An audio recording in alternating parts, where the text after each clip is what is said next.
सुग्रीव बाली की डर से ऋषिमुख पर्वत पर क्यों छिपने गया। पौराणिक कथाओं के अनुसार एक बार की बात है जब दुबदुबी नामक दैत्य ने वानर राजा बाली को युद्ध के लिए ललकारा था। वानर राजा बाली किसी भी ललकार को ठुकराता नहीं था और युद्ध मैदान में चला जाता था। बाली के पराक्रम के आगे दुदुबी टिक नहीं सका और महज कुछ पल में बाली ने दुदुबी को परास्त कर दिया और उसका वध कर दिया। इसके बाद दुदुबी के शव को हवा में घुमाकर फेंक दिया। इससे दुदुबी का शव कई टुकड़ों में बट गया। इसी दौरान दुदुबी के शरीर से रक्त प्रवाहित होकर मतंग ऋषि के आश्रम में जा गिरा। मतंग ऋषि का आश्रम अपवित्र हो गया और साधना भंग हो गई। तब मतंग ऋषि ने क्रोध में आकर श्राप दे दिया कि जिसने भी यह कार्य किया है, अगर वो कभी भी ऋषिमुख पर्वत के आसपास या इस जंगल के आसपास भी आए तो उसकी तुरंत मृत्यु हो जाएगी। कालांतर में दुदुबी का भाई मायावी राक्षस था। वानर राज बाली को युद्ध के लिए ललकारा। वानर राज बाली पुनः युद्ध के लिए तैयार हो गया। बाली कई बार मायावी को समझाता रहा लेकिन वह फिर से लौट जाता। फिर उसने एक दिन बाली को ललकारा। बाली जब युद्ध के लिए जाने लगा तो बाली की पत्नी तारा और सुग्रीव ने बहुत समझाया कि रात में राक्षसों की शक्ति ज्यादा तेज होती है, इसलिए मत जाओ। लेकिन बाली कहाँ मानने वाला था। बाली ने कहा उसकी तो मौत निश्चित है।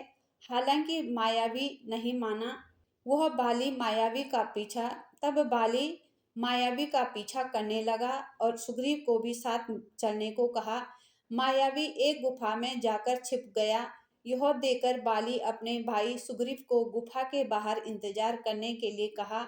यह कहकर बाली गुफा के अंदर जाकर मायावी से लड़ने लगा। कुछ समय बाद गुफा से तेज आवाज आती। इसके बाद रक्त की धारा गुफा से बाहर आती है। यह देखकर सुग्रीव को लगता है कि मायावी ने बाली का वध कर दिया। यह सोचकर उसने गुफा पे एक बहुत बड़ा पत्थर रख दिया और बंद कर दिया और अपने आप किष्किंधा लौट आया। प्रजा में यह सूचना फैल जाती है कि वानर बाली को युद्ध में वीरगति प्राप्त हुई है। तब प्रजा की सहमति से सुग्रीव को नया राजा बनाया गया।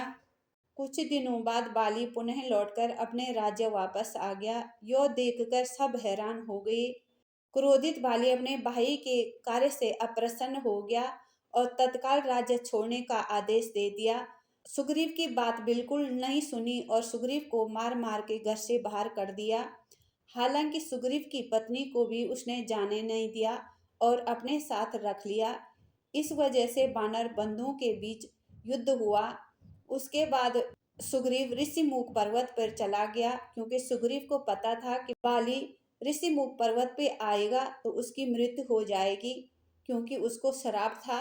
इसलिए सुग्रीव ऋषिमुख पर्वत पर निवास करने लगा और अपने मंत्रियों को भी साथ ले गया।